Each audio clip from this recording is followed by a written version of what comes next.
খবর শুনছেন বাংলা বার্তা চ্যানেল থেকে। জানাবো আজকের বাছাই করা গুরুত্বপূর্ণ খবর। শুরুতেই আজকের হেডলাইন্স। 2 লক্ষ লোক, 4,000 ভোটার, এসআইআর চাপে পালাচ্ছে অবৈধ বাংলাদেশি। শক্তিশালী অধীরের প্রশংসায় শুভেন্দু 2026 নির্বাচনে কি হাত ছেড়ে পদ্ম শিবিরে কংগ্রেস নেতা। এসআইআর ফর্মে বাবা মা স্বামী কারো নাম লিখবেন, কার নাম লিখবেন মহিলারা বিভ্রান্ত না হয়ে দেখুন গাইডলাইন্স।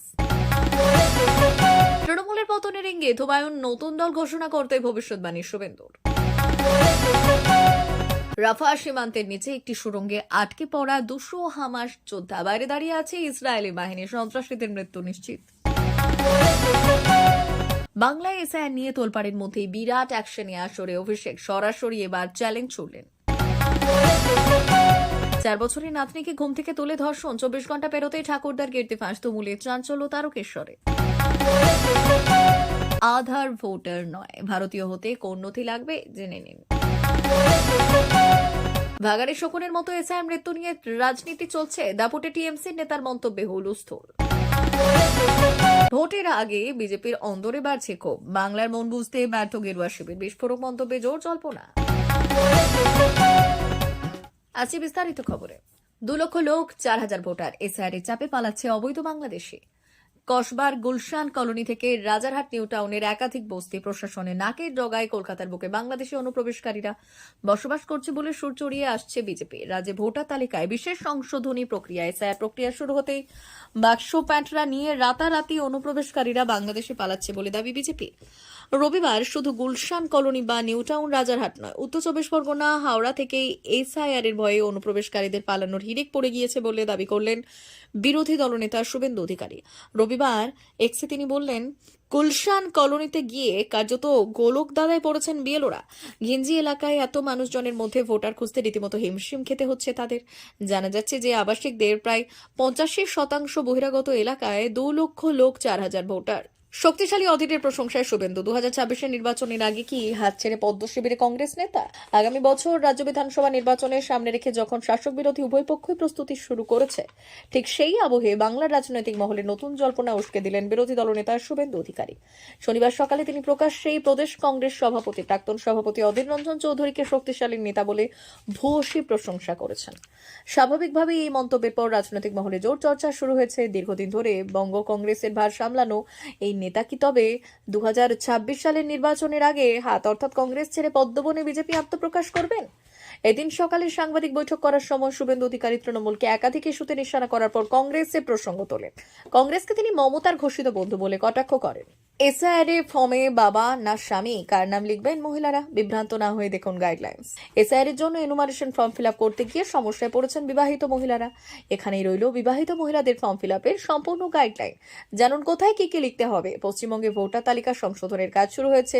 ইতিমধ্যে অধিকাংশ বাড়িতে পৌঁছে গেছে এনুমারেশন ফর্ম।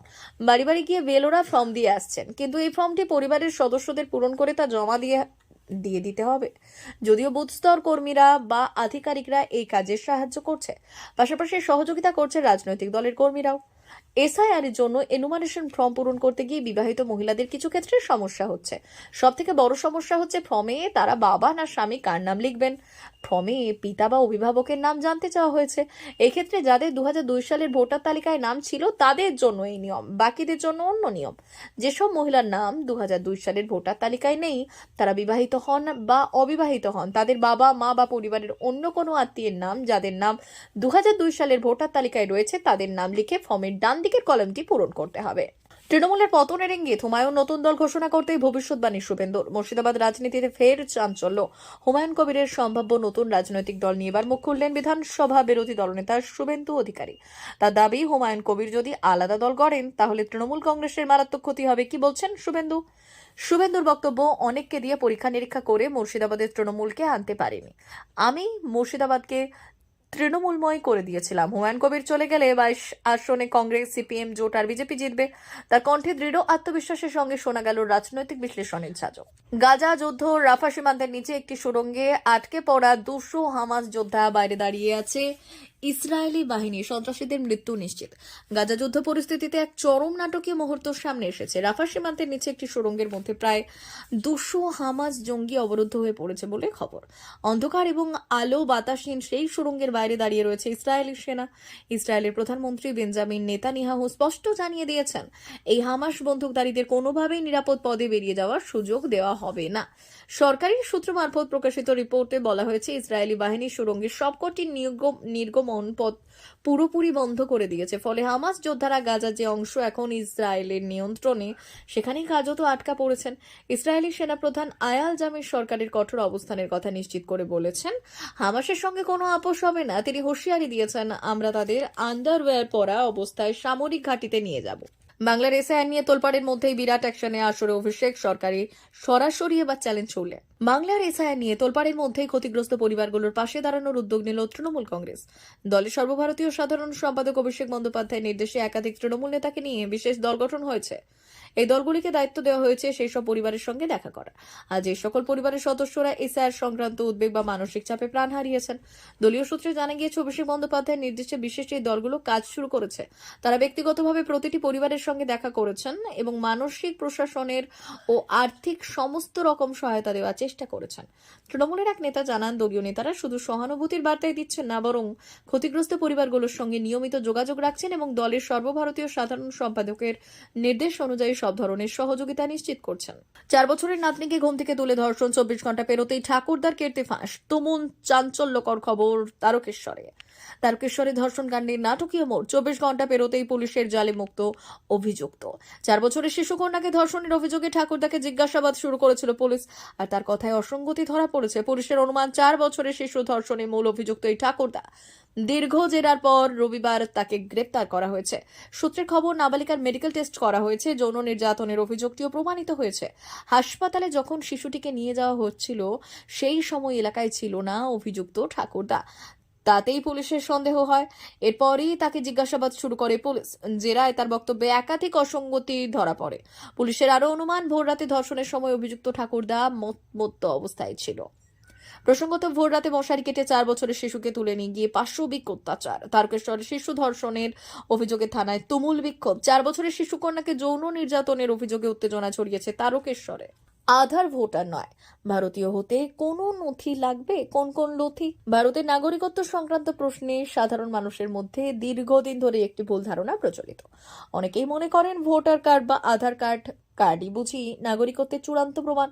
কিন্তু এই ধারণাটি সম্পূর্ণ ভুল। আপনার পরিচয়পত্র হিসেবে ভোটার বা আধার কার্ড গুরুত্বপূর্ণ হলেও আইন অনুযায়ী এগুলি কখনোই ভারতের নাগরিকত্বের প্রমাণপত্র হিসেবে বিবেচিত হয় না। তাহলে প্রকৃত ভারতীয় হিসেবে নিজেকে প্রতিষ্ঠা করতে কোন কোন নথি আপনার জন্য আবশ্যক?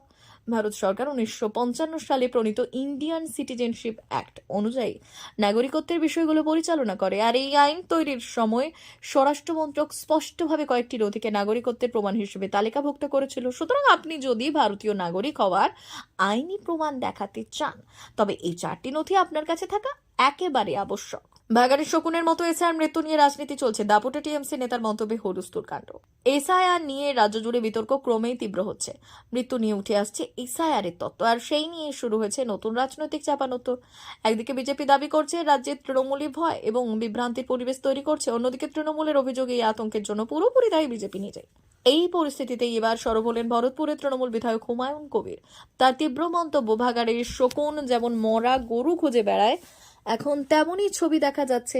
বিজেপি তৃণমূল দুজনেরই মৃত্যু হচ্ছে। কে গলায় দড়ি দিচ্ছে, কেউ বা বাড়িতে ছুটে যাচ্ছে। তিনি বললেন, ভাগাড়ের শকুনের মতো এসআইআর মৃত্যু নিয়ে রাজনীতি চলছে। ভাগাড়ের শকুন যেমন মরা গরু খুঁজে বেড়ায়, তৃণমূল বিজেপিও এখন এসআইআর মৃত্যু নিয়ে তেমন ভাবে রাজনীতি করছে। বিস্ফোরক মন্তব্য ভরতপুরের তৃণমূল বিধায়ক হুমায়ুন কবিরের। ভোটের আগে বিজেপির অন্দরে বাড়ছে ক্ষোভ। বাংলার মন বুঝতে ব্যর্থ গেরুয়া শিবির। বিস্ফোরক মন্তব্যে জোর জল্পনা। সামনে বিধানসভা নির্বাচন, তার আগে বোমা ফাটালেন প্রাক্তন বিচারপতি তথা বিজেপির সাংসদ অভিজিৎ গঙ্গোপাধ্যায়। হিন্দি বলয়ের মানুষের ভাবনা চিন্তার সঙ্গে বাংলার মানুষের ভাবনা অন্যরকম। হিন্দি বলয়ের মানুষ যেভাবে জাত বিচার করেন, পশ্চিমবঙ্গে তা হয় না। পশ্চিমবঙ্গের মানুষ জাতপাত দেখে ভোট দেয় না। পশ্চিমবঙ্গে কৈলাস বিজয়বর্গীয়ের মতো নেতাকে আনা ভুল হয়েছিল। 2021-এ আমাদের ক্ষমতায় আসার কথা ছিল, আমরা ভুলের মাসুল দিয়েছি। এর পাশাপাশি তিনি এক্স হ্যান্ডেলে এক পোস্টে লিখেছেন, অবাঙালি নেতা মানেই অযোগ্য নয়। আমি বাংলাভাষী ত্রিপুরায় রাজ্যপাল থাকাকালীন নেপথ্যে দাঁড়িয়ে দেখেছি এক মহারাষ্ট্রীয় সুনীল দেওধর কি করে 2018 সালে বিজেপিকে শূন্য থেকে ক্ষমতায় এনেছিলেন। আর পাশাপাশি এও দেখেছি 2021 সালে পশ্চিমবঙ্গে জেতা গেম কি করে হারিয়ে দিল মধ্যপ্রদেশ থেকে আসা শয়তান কৈলাস বিজয়বর্গীয় দলবল এবং তার বুদ্ধিহীন বাঙালি চেলারা। শুধু বাংলার রাজনীতি না বোঝার জন্য নয়, অন্য এবং অত্যন্ত জঘন্য কারণে, যার নাম কামিনী কাঞ্চন। তাই জিততে হলে যথাযথ লক্ষ্যে দায়িত্ব দিতে হবে। এর আগে তৃণমূল সরকারের কড়া সমালোচনার পাশাপাশি এবার নিজের দলের বিরুদ্ধে ক্ষোভ উগড়ে দিলেন তমলুকের বিজেপি সাংসদ তথা প্রাক্তন বিচারপতি অভিজিৎ গঙ্গোপাধ্যায়। প্রিয় দর্শক, এখনকার মতো খবর এই পর্যন্তই। ধন্যবাদ।